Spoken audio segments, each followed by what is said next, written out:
When I started my career out of college, I was what you'd call a good worker.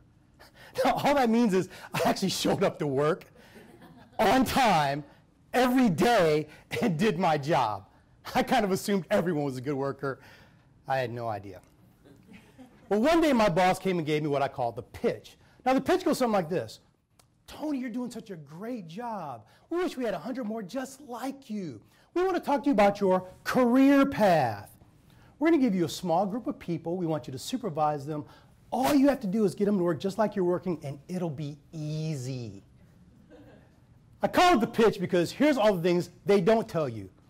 Oh, and by the way, there's 3 other people who really want to be supervisors, but they can't even do their current job, so that's never going to happen. But they're going to be mad at you because we chose you to be the supervisor. Oh, you know all those relationships you've been building with people, all that camaraderie with your peers? You can kiss that goodbye. Now that you're the supervisor, even though you won't do anything differently, they're going to view you differently. And some of your closest relationships, the people you would least expect this from, may turn on you. And you know what? You're younger than a lot of people around here. There are people who've never been supervised by someone as young as you. They're going to struggle with that. You know, like for some of you, it would be your age or your race or your gender. So it's not that you're doing anything wrong, it's them. Oh, you see that woman over there in that cubicle? She's crazy. Because there's someone crazy in every office, right? Raise your hand if you know who the crazy person is at work. Don't point at each other, because some of you work together. If you don't know who the crazy person is at work, it's because it's you, okay? There's someone crazy in every office. And so immediately when I took the position, conflict rose, morale dropped, and we were struggling with productivity. I couldn't figure out what was going on. Later, I realized I was dealing with the consequences of change. You know, motivational speakers will tell you, if you want to be successful in changing, you've got to step out of your comfort zone. Right? We've heard that. But really, we talk about, well, what is a comfort zone? A comfort zone is this place of stability and familiarity, and it consists of your thoughts, your emotions, your habits, your relationships, and your circumstances.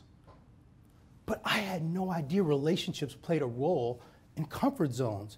And so the minute I became a supervisor, all of my relationships changed.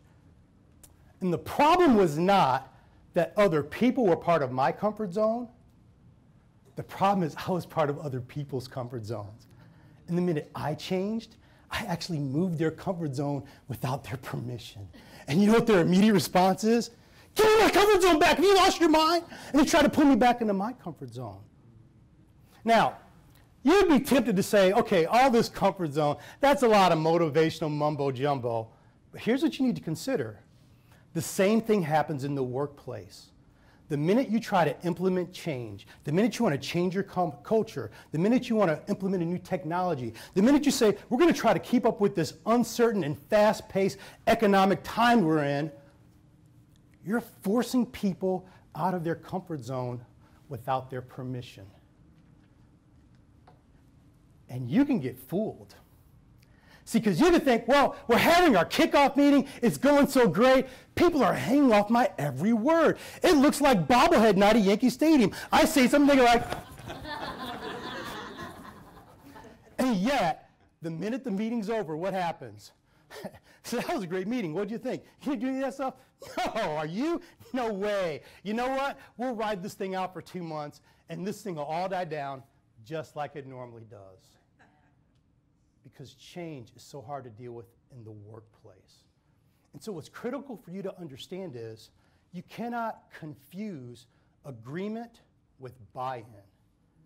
As an organization, you have to address the needs of your workforce's comfort zones. Because if you don't, whether you've dealt with their habits or their relationships or their emotions, the minute you try to change, they're going to pull back. And then you'll find out whether or not your plan has enough escape velocity to overcome the gravitational forces of people's comfort zone. And if you don't, your company will be stuck in the status quo. Thank you.